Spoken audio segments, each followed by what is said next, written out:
The battlefield stretched wide under a dark sky. Smoke rose from broken machines, and the sound of distant weapons echoed across the plain. Commander Arya stood tall on a ridge, her silver armor shining with dust and firelight. She was a leader of her people, a proud warrior from the city of Vera. Her soldiers looked to her for guidance, for she was strong, fearless, and known for never bending to weakness. Behind her, standing quietly at the edge of the command post, was Amir. He was human, brought to this war as an advisor from the Allied worlds to Arya. He seemed fragile. His body was lean, his face calm, and unlike her kind. He carried no heavy armor or weapon. Instead, he observed, silent and thoughtful. Arya glanced at him and felt impatience. Why is he here? She thought. A human has no place on the field of battle. Her people respected strength shown through combat. They measured worth by the weight of a sword or the power of an arm. To her, Amir looked like a shadow that could be swept away by the wind. She turned to him and spoke aloud, her voice sharp and proud. You stand here, human, but what can you do? You have no armor, no blade, no strength. You are weak. Stay out of the way when the fight begins.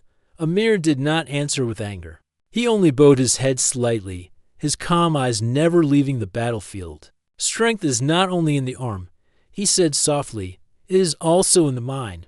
Arya frowned, her pride bristling. To her, those were words of one who had never felt the storm of real war. She dismissed him with a wave and returned her focus to her army. Below the ridge, her soldiers stood in formation, rows of tall figures with banners held high. They were ready to march against the enemy, a ruthless force known as the Krell.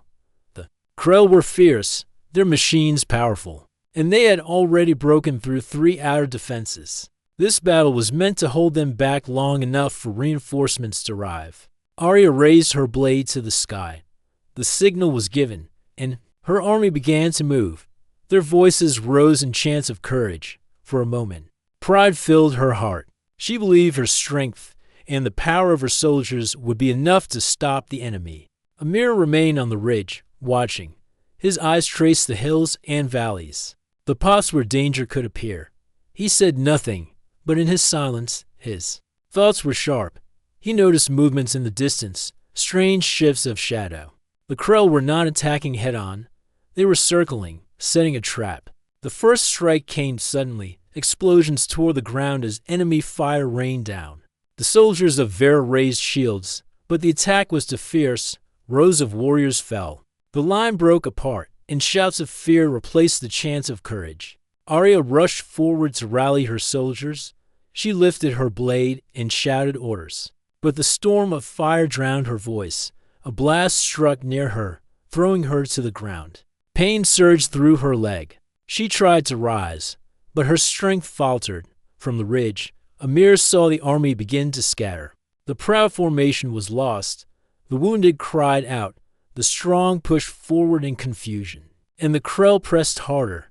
Without guidance, the soldiers of Vera would be crushed. Arya struggled to stand. Her pride would not allow her to fall before her soldiers, but her body refused to obey. She saw the lines breaking, her people losing hope. For the first time in many years, fear touched her heart. Then she heard a voice, calm, steady, and clear. Hold the wounded to the left, Amir called. Form to lines in the valley. Do not run to the open ground. Stay together. Shield the weak. The soldiers, desperate for direction, turned to his voice. His words carried through the chaos. Without hesitation, some obeyed. They moved the injured, pulled broken shields into place, and began to form the lines he ordered. Arya blinked in disbelief. The human was not fleeing, not hiding. He stood on the ridge, tall and unshaken, giving commands as if he had led armies all his life. His eyes followed every movement of the enemy, and each order he gave matched the flow of battle. Block the right path, he shouted next. They are circling. Use the rocks as cover. The soldiers listened, and the chaos began to settle. The Krell, expecting an easy slaughter, met resistance instead.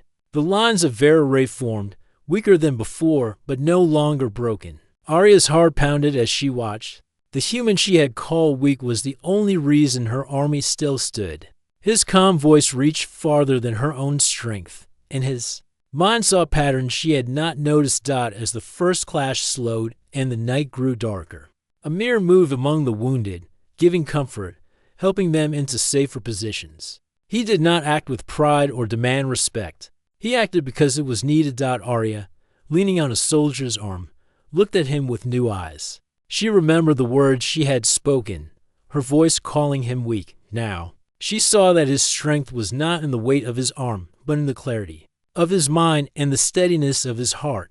The battlefield quieted for a brief moment, but the war was far from over. The Krell would strike again, and the army of Vera was wounded and shaken. Yet in that fragile pause, Arya felt something strange hope. The human stood before her people, and for the first time, she wondered if perhaps weakness was not what she thought it was. The night grew heavier as smoke drifted across the valley. The sounds of groans and scattered shouts echoed between the rocks. The proud army of Vera had suffered a terrible blow. Many warriors lay wounded, their shields cracked, their banners broken. The ground was scarred with fire, and ash. Commander Arya, leaning on a soldier for support, looked over what remained of her force. Only hours ago, they had marched with pride, strong and certain. Now their formation was shattered, their spirits shaken. Her heart ached as she watched her soldiers try to care for the wounded while still fearing the next attack. She clenched her fist. Pain burned in her injured leg, but the pain in her chest was sharper. She had promised her people victory. She had promised to hold the Krell back. Now she felt the heavy weight of failure. Her thoughts were broken by a clear voice. Bring the wounded here. Set the shields in a circle. Do not waste strength moving too far, Amir ordered. Arya lifted her eyes. The human moved among her soldiers, steady and sure. He bent to help one warrior to his feet, then pointed to a small rise in the valley where stones formed a natural wall. Place them there. That ground is higher. It will protect them if the enemy strikes again. Her soldiers obeyed him. They were too tired to question, and his calm tone gave them a sense of direction. Slowly, the scattered figures began to gather, forming a rough line once more. Arya's pride fought within her. She was their commander, yet it was the human giving orders now. Still, she could not deny the truth. His words were saving lives. She called to him, her voice rough from pain. Why do you lead them as if they are your own? Amir turned to her. His face was calm, though his eyes carried a fire that surprised her. Because someone must, he answered. If they break apart now, none will survive the night. Arya had no reply. She wanted to claim that she could still lead, but her leg throbbed with each breath, and her soldiers no longer looked to her for direction. They looked to the human. The Krell were not finished. From the shadows came the hum of their machines, the harsh growls of their war horns. The enemy was circling, preparing for another strike. Arya's soldiers trembled as the sound drew closer. Amir raised his hand. Do not run, he said. Running will scatter you, and scattered you will fall. Stand together. Use the rocks, use the land, stay low, stay quiet, and watch for my signal. Something in his voice held them. These were warriors who had lost their commander's strength, yet they still obeyed a man with no armor, no weapon, and no command rank. They obeyed because his words carried certainty when theirs were filled with fear. Arya, still leaning against her guard, studied him. His face showed no fear, though the danger was clear. She wondered what kind of man he was. No human she had known would stand so steady when death was so near. The enemy's strike came fast. Bright fire cut through the darkness, shaking the ground. The Krell machines roared as they pushed forward. Warriors of Vera lifted shields, but their arms were weary. Amir's voice rang out. Hold! Bend the line, let the fire strike the rocks. The soldiers followed, shifting their formation so the blast struck stone instead of flesh. The ground shook, but the line held. The Krell charged, their shadows rushing forward. The air filled with dust and cries. Arya's heart sank, but again, she heard Amir. Left side, close the gap. Right side, step forward. Push them into the narrow path. Somehow, The soldiers obeyed. Even wounded, they moved with unity under his direction. The Krell found themselves trapped in the tighter space between two ridges. Their numbers worked against them, and they stumbled over their own machines. Amir pointed to the broken weapons. Scattered on the ground. Use them. Do not waste what can still fight. The soldiers grabbed what they could: spears, shields, and even broken parts of their fallen machines. They struck back with sudden force. The Krell reeled, unprepared for such resistance from an army they thought already broken. Arya watched with wide eyes. The human she had called weak was turning defeat into survival. He was not only saving the wounded, but reshaping the battle itself. The clash lasted long into the night. When the Krell finally pulled back, the valley was quiet once more. The army of Vera stood, battered but not destroyed. Fires burned in the distance where the enemy regrouped. But for now, there was space to breathe. Arya was carried to where Amir stood. He was helping bind the wounds of a soldier, his hands steady though. His body was weary. Sweat marked his brow, but his eyes remained sharp. "You speak like a commander," Arya said, her voice low. "I am not," Amir replied. "I am only a man who will not let others fall if there is a way to stand." Arya studied him. In her culture, strength was measured by the blade, by the shield, by the body that could endure pain. Yet this human had shown another kind of strength, one that came from the mind and the will. Her pride still resisted, but deep inside, respect began to take root. As dawn approached, the soldiers of Vera gathered around their wounded. They whispered to each other, speaking not of their commander, but of the human who had kept them alive. Amir stood apart, silent, his gaze fixed on the horizon. He knew the Krell would come again. They had not won, not yet, but he also knew something else. The soldiers would follow him now, not because of rank or power, but because in their darkest hour, he had given them hope, and hope, he believed, was stronger than any blade. The first light of morning touched the valley, turning the smoke into a dull haze. The soldiers of Vera lay scattered across the ground, some resting, some tending to their wounds, and others keeping watch for the enemy. Their bodies were tired, but their eyes carried a new spark. They had survived the night when all seemed lost.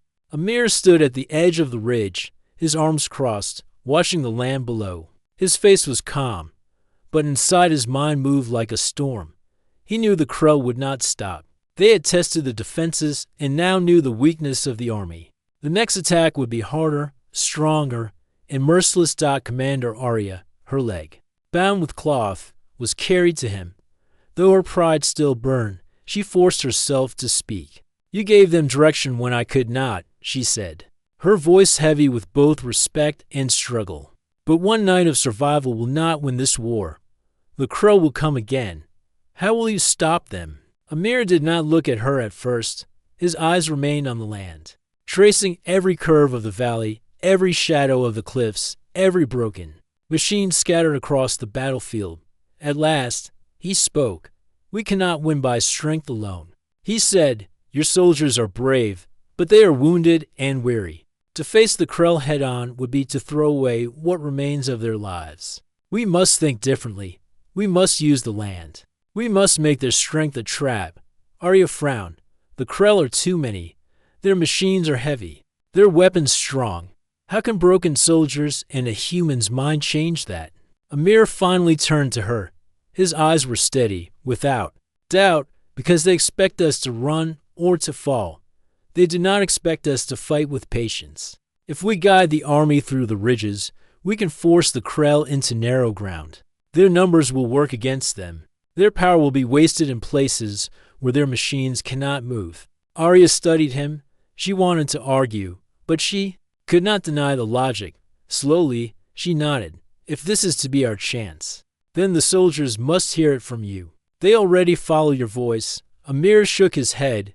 "You are their commander. They will hear it from you. I will only guide the path." For a moment, Arya was silent. Then she called her soldiers together. They gathered, their armor dented, their banners torn, but their spirits not broken. She stood with difficulty, leaning on her guard, and raised her voice. "We face an enemy that outnumbers us, that outmatches us. by strength alone. We cannot defeat them, but strength is not the only weapon we hold. Last night, you followed the voice of the human, and his wisdom gave us life. Today, we follow his plan. Together, we will not run. We will not surrender. We will lead the Krell into their own trap. Murmurs spread through the soldiers. Their eyes turned to Amir. Some were doubtful, some curious, but most were ready. They had seen him guide them before, and hope had been born in their hearts. Amir stepped forward and spoke clearly. We will move through the valleys. We will take the wounded with us, never leaving anyone behind. We will use the rocks and the ridges as our shield. We will light no fires, make no noise, and leave no tracks the enemy can follow. And when they come upon us, we will strike not with numbers, but with position. We will fight on our terms, not theirs. The plan was simple, yet the way he spoke gave it strength. The soldiers nodded, and the fear in their eyes began to fade through the morning. Amir worked among them. He studied the ground, marking paths with stones. He spoke with groups of soldiers, showing them where to hide, where to ambush, where to retreat if needed. He reminded them to watch the land, to notice every broken branch, every loose stone, every shadow that moved against the light. Arya watched him as he worked. His body was not strong, yet his presence filled the soldiers. With steady courage, she began to see that his strength was not in muscle or weapon, but in the trust he created. He made the broken army feel whole again. By midday, the army began to move.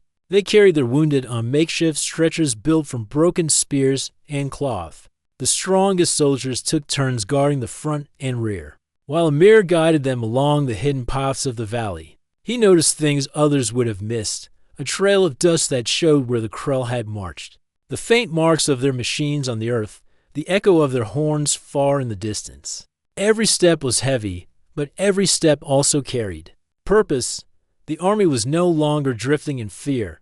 They had a path. As the sun sank lower, Amir led them into a narrow pass. The walls rose high on both sides, jagged with stone. Here, even the largest Krell machines would struggle to move. Amir stopped and pointed. This is where we will lead them, he said. Here they will not be able to surround us. Here their numbers will mean less. We will block the front, trap their advance, and strike from above the ridges. The soldiers looked at the cliffs, their eyes wide. For the first time since the battle began, some even allowed themselves a faint smile. Arya approached Amir, her steps uneven but her gaze steady. You see this land as if it speaks to you, she said. Perhaps I was wrong when I called you weak, but Amir shook his head gently. I am no stronger than any of you. I simply look where the enemy does not, and sometimes seeing is enough. As night fell once more, the army settled in silence within the narrow pass. The wounded rested. The healthy stood guard, and Amir walked the ridges, marking places for traps and defenses. His mind never stopped moving, always searching, always planning. The Krell would come soon. Arya knew it, and Amir knew it, but this time, they would not face the enemy in open ground. This time, they would fight with patience, with unity, and with the sharpness of a human mind guiding them. And deep within her heart, Arya felt something she had not felt since the war began. Not just pride, not just duty, but belief that survival was still possible. The army of Vera moved before dawn. The stars still shone above the ridges, and the cold air carried silence across the valley. Step by step, the soldiers began their long march through the narrow paths Amir had chosen. Their banners were lowered, their voices quiet. Only the steady sound of boots against stone echoed in the night. Amir walked at the front, his eyes always scanning the land. Every rock, every shadow, every broken tree caught his attention. He led them carefully, never rushing, for he knew one careless sound could reveal their position to the Krell. Behind him, two soldiers carried Arya on a stretcher, her wounded leg bound tightly. Though she disliked being carried, she said nothing. She only watched the human with sharp eyes, her pride softening as she studied the way he moved. The soldiers carried their wounded with care. Stretcher after stretcher moved through the dark paths, guarded by warriors on each side.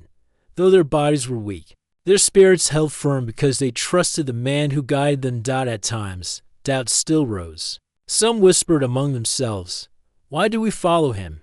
One said softly, "He is not our commander." Another answered, "Because without him, we would already be gone." Those words traveled through the ranks, and with them came silence. No one argued after that. As the sky began to glow with the first light of morning, Amir raised his hand. The army halted. Ahead of them lay a wide stretch of land with little cover. Beyond it rose the next ridge, sharp and jagged. Amir studied the ground. His eyes traced the tracks pressed into the earth, faint but clear. The Krell had passed through recently.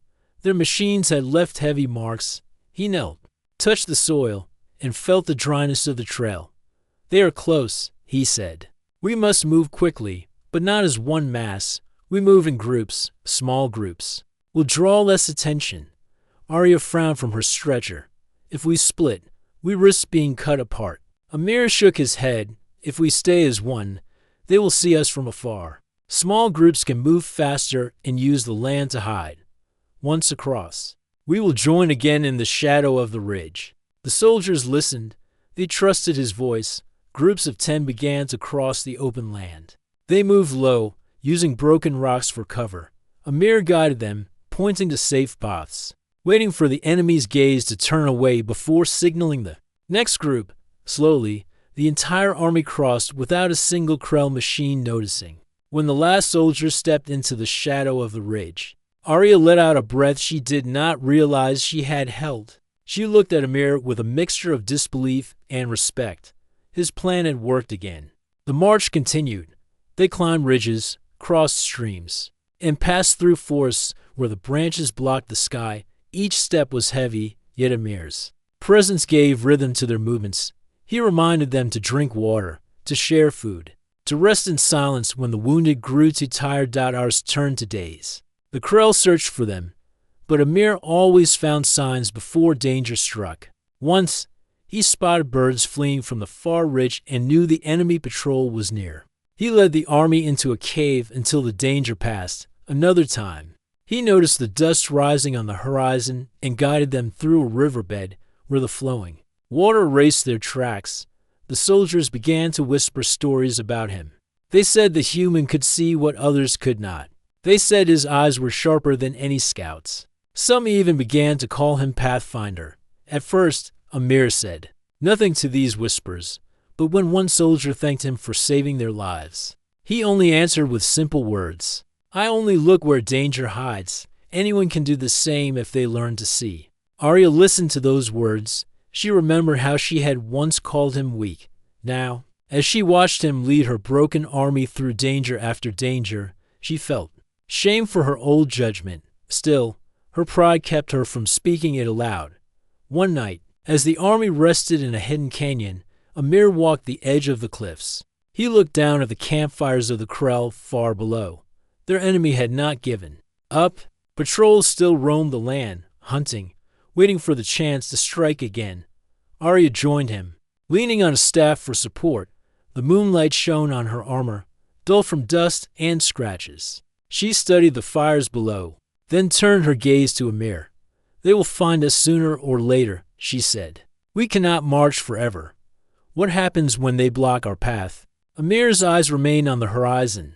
"Then we do not run. We lead them to the place where their strength will turn to weakness. The narrow pass we saw before there we will hold. We cannot outrun them, but we can outthink them." Arya was silent for a moment. Then she spoke in a softer voice. "You carry a burden that should be mine, yet my soldiers follow you more than me now." Amir looked at her at last. His tone was steady. "They still follow you. You are their heart. I am only the voice that guides the steps. Without you, they would have no reason to fight." Her chest tightened at his words. She had expected pride or arrogance from him, but he showed none.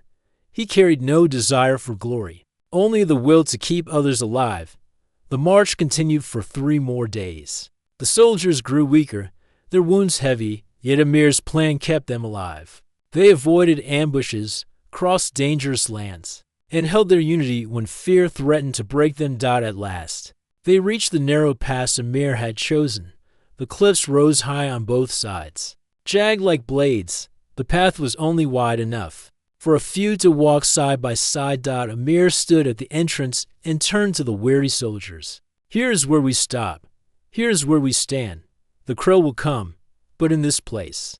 Their numbers will mean nothing. This land will be our shield."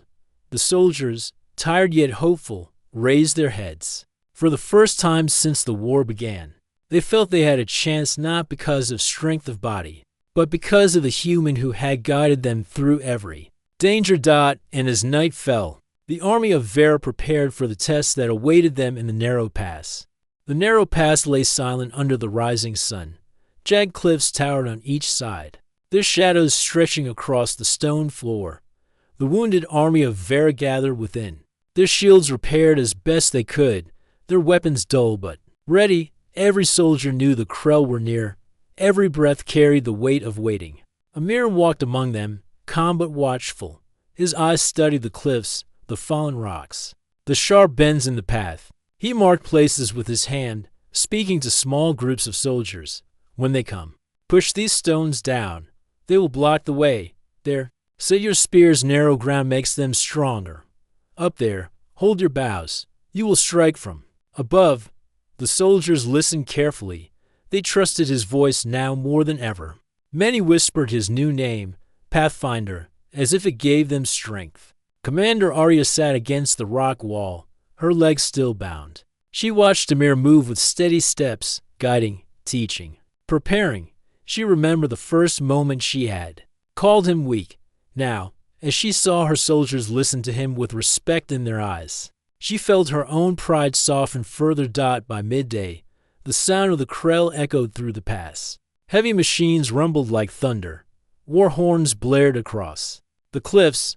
The enemy had found them. Fear stirred in the ranks. Some soldiers tightened their grip on their weapons. Others whispered prayers.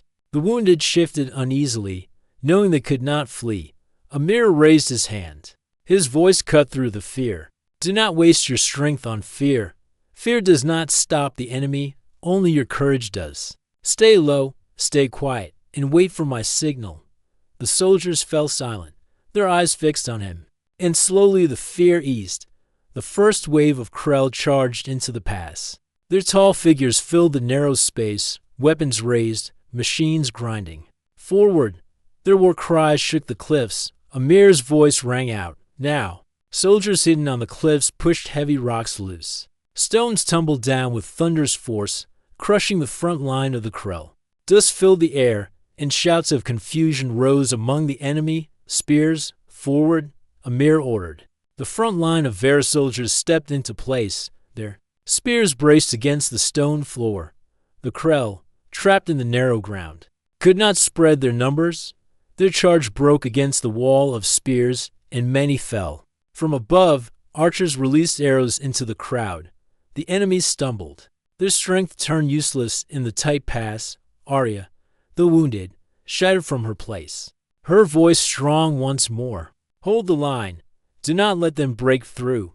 Her soldiers roared in answer, striking with renewed will. The Krell pulled back for a moment, regrouping. Their war horns sounded again, and a second wave charged. This time, they sent their heavy machines, massive weapons of iron and fire. The ground shook as they advanced. Amir's eyes narrowed. He pointed to the cliffs, loosed the ropes. Soldiers pulled at hidden ropes tied around large boulders. The rocks, carefully prepared, through the night rolled down the cliffs. They struck the machines, breaking their wheels, toppling them into the path. Sparks flew, and the machines collapsed with crashes that shook the valley. The enemy cried out in frustration. Their advantage was broken again, but the Krell did not give up. More waves poured into the pass. The battle raged for hours. The soldiers of Vera grew weary, their arms heavy, their shields dented. Yet Amir's voice never faltered. He gave clear orders at every moment. Shift left, fill the gap, strike low at their legs, fall back to steps, then push forward together. Every command gave his soldiers new strength. Even the wounded lifted their voices in support. Arya watched him with fierce eyes. She had led many battles, but never had she seen a leader so calm in the heart of danger. He did not fight with his own blade, but he gave every soldier the will to fight as if his spirit were in them. As the sun began to fall, the Krell launched one final desperate charge. Their horns screamed, their warriors rushed with fury, and their leaders pushed them forward with no mercy. The pass shook with the sound of their attack. Ymir stood tall on the ridge. He raised his hand and shouted, "This is their last push. Hold fast, and the night will be ours." The soldiers of Vera answered with a roar. They met the charge with shields locked, spears thrusting, arrows flying from above. The rocks that remained were pushed down, crashing into the enemy. The pass became a trap of stone and fire. The Krell pushed with all their might, but the narrow ground betrayed them. Their strength turned to chaos, their numbers crushed against each other. The soldiers of Vera, though weary and wounded, held their ground. At last, the enemy broke. The Krell pulled back, their horns calling retreat. The pass fell silent except for the heavy breaths of the defenders. The ground was littered with broken machines and fallen enemies. The army of Vera still stood. A cheer rose among the soldiers. Weak at first, then stronger, until it filled the cliffs with sound. They had survived the test. Ymir lowered his hand and let out a slow breath. His body was tired, but his eyes still carried the same calm fire. He walked among the soldiers, speaking softly, giving comfort, reminding them to care for the wounded. Arya watched him approach. Her pride no longer resisted. Her voice, though quiet, carried weight. "I see now, Ymir. What I once called weakness is the strength that saved us all." Ymir only shook his head. "It was not me alone. It was your soldiers' courage, your people's will, and the land itself. I only showed the path, but Arya knew the truth. Without him, the path would have been lost. Without him, the wounded would never have seen another sunrise." The night settled over the pass, and the soldiers rested in the safety Ymir had won for them. Yet all knew the war was not over. The Krell would return, stronger, angrier, more determined. And so the humans' test was only the beginning. The pass was safe for now, but Ymir knew the safety would not last. The Krell had been driven back. Yet they would not accept defeat so easily. Their kind never stop after one failure. They would gather again, stronger, and come with greater numbers. That night, the soldiers of Vera rested among the rocks. Fires were lit, though small and hidden, to warm the wounded and cook what little food remained. The cliffs echoed with the quiet voices of soldiers speaking of survival, of hope, and of the strange human who had guided them. Ymir sat apart, his eyes fixed on the dark horizon. He was not celebrating. His mind worked like a map, tracing the paths ahead, marking dangers, seeking the safest way. The pass could not be their final shelter. Supplies were too low. The wounded needed healing, and the Krell would surely return. Commander Arya limped toward him, leaning on her staff of polished steel. Her wounds had not healed, but she stood. With the strength of pride and duty, she sat beside him, her gaze following his. "You do not rest," she said quietly. Ymir shook his head. "There is no rest yet. They will come again, and when they do, this place will not hold them." Her voice carried a firm weight. "Then where do you mean to take us?" Ymir pointed toward the east. "Beyond these cliffs lies the hollow canyon, a deep gorge carved by rivers long ago. Narrow trails run through it, twisting and high. No army can march there in full strength. If we can reach it, the Krell will lose their numbers again. It will be our shield." Arya studied him, her eyes thoughtful. "It will be dangerous. The wounded may not keep pace." Ymir's voice softened. "We will carry them. Every soldier who can walk must take the burden. Together, we can reach the canyon." Arya gave a slow nod. "Then it shall be so. Tomorrow we march." At dawn, the army prepared once more. Bandages were tightened, armor strapped. Spears sharpened as much as they could be. The weakest were lifted onto makeshift stretchers built from wood and rope. Those who could walk carried the stretchers on their shoulders. Ymir moved among them, guiding, helping, lifting. His hands were rough from the rocks, but steady as he tied knots or adjusted loads. He spoke little, but when he did, his words carried hope. Each step is survival. Each step is strength. Do not think of the distance. Think only of the next step. The march began. The sun rose high, beating down on their backs. Dust rose. With every step, and the cliffs loomed like silent watchers. Hours passed. The wounded groaned softly, but did not complain. The soldiers bore their burdens with grim will. Arya walked at the front, leaning on her staff, refusing to show weakness. Amir remained close to the column, moving from front to back, checking on every group. His presence alone gave them entrance. By evening, they reached the edge of the hollow canyon. The ground opened before them into a vast gorge, its walls sheer and towering. Narrow trails clung to the cliffside, twisting and dizzying. Turns. Below, the river roared like thunder, unseen in the shadows. Many soldiers stopped, staring with unease. The path looked thin as a thread, and one wrong step meant to fall into endless depths. Fear stirred once more. Arya spoke first, her voice strong. This is the path to our survival. Fear it, but do not flee from it. Amir stepped onto the trail.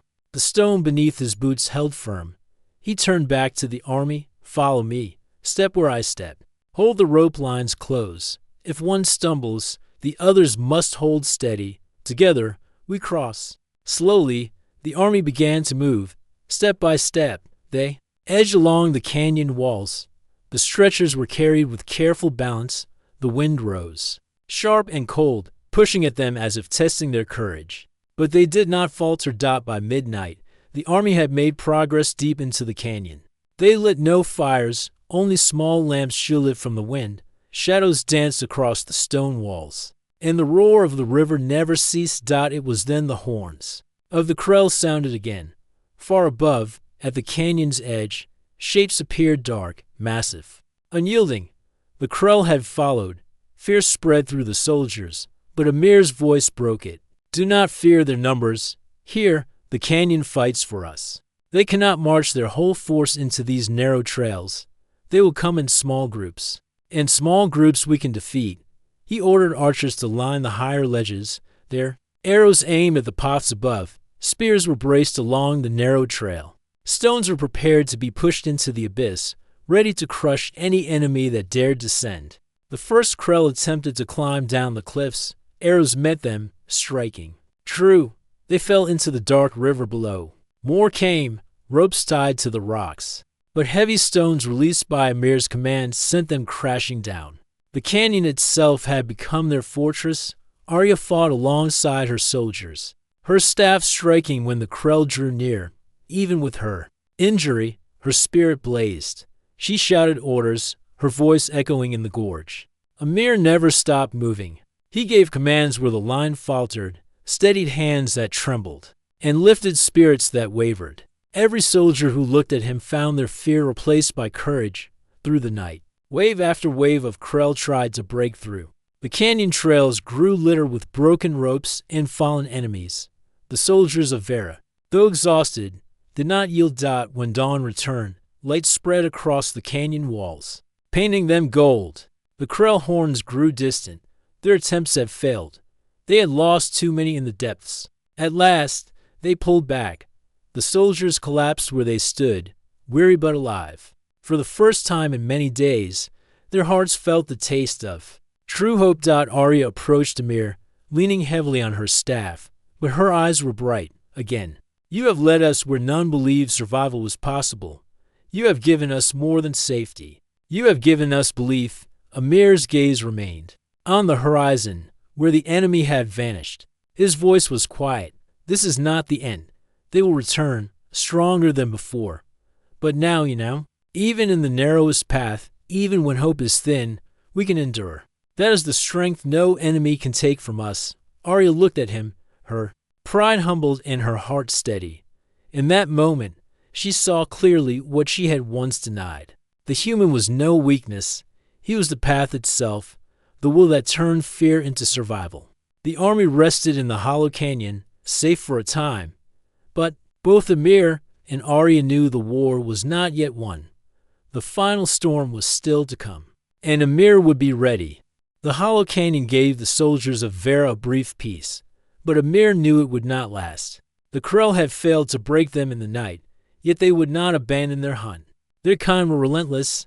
They had suffered defeat, and that only made them more dangerous. The soldiers rested as best they could. Some mended armor with bits of metal. Others cared for the wounded. Arya sat at the heart of the camp, her staff beside her, her legs still bound in heavy cloth. Though she tried to hide her pain, Ymir saw it clearly. He respected her pride but knew her strength came at a cost. As the sun dipped low, a scout returned with grim news. The Krell were gathering at the far end of the canyon. Not in small groups this time, but in full force, thousands filling the cliffs above, preparing to strike all at once. The soldiers heard and fear returned. Whispers spread like fire. The canyon had saved them once, but against so many, it could become their tomb. Arya called the leaders together. Ymir stood among them, though he was no officer. The others looked to him regardless. His voice had carried them through danger too many times for them to ignore. Arya spoke first. The Krell come again, stronger than before. If they block both ends of the canyon, we will be trapped. One officer asked, "Do we fight here until the last?" Another whispered, "Do we scatter and pray some survive?" Ymir listened in silence, then stepped forward. "Neither. We cannot win by staying in one place, and we cannot survive by running like prey. We must strike them where they do not expect. They believe us trapped, but we will turn this canyon into a weapon." The soldiers leaned closer, hope sparking in their tired eyes. Arya's gaze held him steady. "What do you mean?" Ymir pointed to the cliffs. "This canyon is carved by the river below. The walls are cracked and loose. If we strike the right places, we can bring the stone down. Not on us, but on them. When they march into the narrow path, we release the cliffs. Their numbers will become their weakness." The officers exchanged uneasy looks. It was bold, dangerous, but it was possible. Arya's voice rang clear. "Then it shall be done. We will fight with the canyon itself." The night before the final battle, the soldiers prepared. Ropes were tied, levers placed against the largest stones, weak points, marked where cracks ran deep. Archers readied their arrows, while others sharpened their blades one last time. Ymir walked among them, speaking simple words. "Tomorrow decides everything. Do not think of fear. Think of the one beside you. Protect them, and they will protect you. Together, we will not fall." Some smiled faintly at his words. Others gripped their weapons tighter. For the first time, they did not see Ymir as an outsider. He was one of them. That night, Arya approached him as he stood near the canyon edge. The moonlight touched her pale armor. "You have done what no one thought possible. You have led us through despair. Whatever happens tomorrow, know this: you have changed how I see humans." Ymir's eyes remained on the horizon, where shadows moved like waves. "I did not come here to change anything. I only did what was needed." Arya gave a small smile. "Sometimes that is what changes the most." At dawn, the Krell advanced. Their horns shook the cliffs. Their roars filled the canyon. They poured. And from the western end, hundreds upon hundreds, their weapons raised, their armor black as night. The soldiers of Vera stood ready. Their line was thin, but their spirits did not break. Behind them, the ropes were tied to stones, and the cracks waited like silent blades. Ymir raised his hand. "Hold! Wait until they are deep." The Krell charged, their heavy steps making the ground tremble. The canyon walls echoed with their war cries. Still the soldiers held. Arya's voice rang out. Steady and proud, stand firm. The Krell pressed closer, filling the narrow path. Their numbers swelled, trapped by their own eagerness to destroy. Ymir's hand dropped. Now, ropes were pulled, levers pushed, and with a thunderous roar the canyon itself answered. Massive stones broke free, crashing down upon the enemy. The cliffs rumbled like a storm, and dust rose in choking clouds. The Krell cried out, their formations shattered. More rocks fell, tearing through their lines. The river below swallowed those who lost footing. The canyon became chaos, its walls striking harder than any blade. The soldiers of Vera charged. Their arrows rained down, their spears thrust forward. The Krell, trapped and broken, tried to fight back. But their strength meant nothing in the narrow DEATHT or AP. Amir fought at the front, his blade steady, his steps sure. He moved not with the strength of power, but with the precision of will. Each strike protected a soldier, each command gave direction. He was no longer only guiding them. He was leading them into victory. The battle raged for hours. Dust and stone filled the air, but when the sun rose high, the crow broke. Their horns called retreat. Their bodies fled the canyon, leaving their dead behind. For the first time in many years, the army of Ver stood free of pursuit. When silence returned, the soldiers did not cheer at once. They stood in awe, staring at the fallen stones and the shattered enemy. Then, slowly, voices rose, not in wild celebration, but in deep, powerful pride. Arya stepped forward, leaning on her staff. Her voice carried across the canyon. We live, we endure, and we are free because of him. She pointed to Amir. Every eye turned to him. The soldiers raised their weapons high, not in salute to a commander, but in honor of a man who had given them hope when all seemed lost. Amir stood quietly, his face calm, though his heart carried the weight of every step that had brought them here. He bowed his head slightly. It was not me. It was all of you. I only showed the path. You walked it with courage. But the soldiers did not lower their weapons. To them, he was the reason they had survived. Later, when the camp was settled, Arya sat beside him once more. Her voice was softer now. You were called weak once, by me, by others. I see now how blind that was. Your strength is not in muscle or armor. It is in heart, and that is what saved us. Amir looked at her, then to the soldiers resting around them. Strength is not what others see. It is what others find in themselves when they must endure. I only reminded them of that. Arya's gaze softened. Then you reminded me as well. The canyon wind carried away the dust, leaving the sky clear. The army would heal, rebuild, and return to their homeland with stories of survival. And among those stories, one truth would echo louder than any horn. The human they once called weak had led them through despair, through darkness, through the jaws of death itself. He had led them to safety. And in doing so, he had proven that strength was not always in might, but in the will to stand tall when all others had fallen.